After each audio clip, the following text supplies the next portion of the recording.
मेरा हाँ ही सड़ गए जेले बंदे आखे बाल थी गया हाई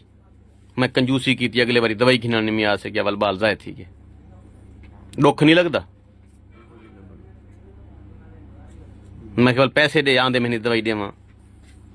आधे पैसे क्या नहीं गरीब आदमी मैं के गरीब आदमी का बाल जमावन का किया काम है ये अमीर में चौंचले हैं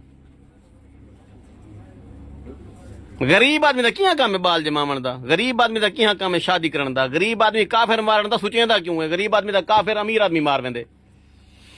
गल समझ आ गई जी गरीब आदमी शोदा थक्का हारा सारा जड़ा कुल्फियां दी ले ली रेड़ी ला के घर पहुंचा बट्ठे से सिल्ला ढो ढो के घर पहुंचा थक्का बदा होया वहां के बेगम में को संभालने बेगम तो सही गड्डी पई है बेगम आखने मेरी तो सुन तू सुन दे ठीक है ना तो मैं मम्मी च खड़ो वेंदी पईयां गरीब आदमी का क्या काम है ये अयाशा करने रन्ना रखने शुगल मेले लावने मुजरे देखने बाल जमावने गरीब आदमी की कोई जिंदगी क्या नहीं गरीब आदमी को चाहिए चौंचले शरारता ना करे बाल ना जमावे पूछो क्यों ना जमावे बाल जम्मन से पैंपर मंगदे फीडर मंगदे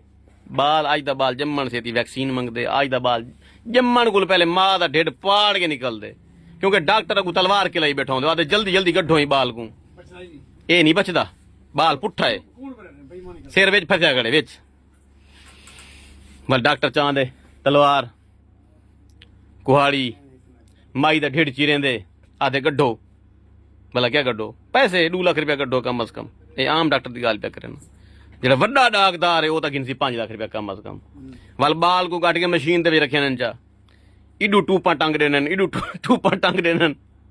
भला गरीब आदमी का क्या काम है टूपा टंगण दे पैसे गिनदन बाल कच्चा पक्का है जने इको फलाने नमकियात की कमी पूरे थी सन 2 महीने वाल बाल पे थिया जालमो मरना क्या नहीं मूड क्या नहीं तो मरण दा मेरे को लगता ही ना नहीं मरना गरीब आदमी का कोई काम क्या नहीं बाल जमावन का शादी करन दा इश्क पालन दा भला दिन ये गरीबों को मेहने देंदे मेहनत करो मेहनत दा सिला जाने खुदा जाने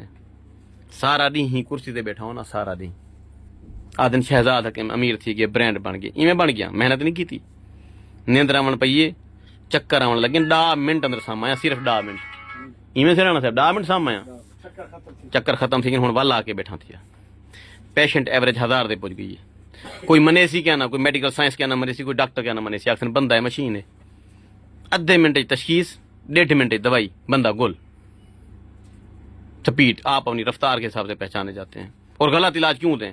सही देंगे ठीक वाला देंगे रही बात वो लोग जो बच्चा पैदा करने का ख्वाब देखते हैं खुदा का वास्ता है बच्चे के लिए अजाब मत बने आप अपने माली हालात मुआशी हालात पहले ठीक करें जब तक आपके माली मुआशी हालात ठीक नहीं होते आप बच्चा पैदा करने का मत सोचें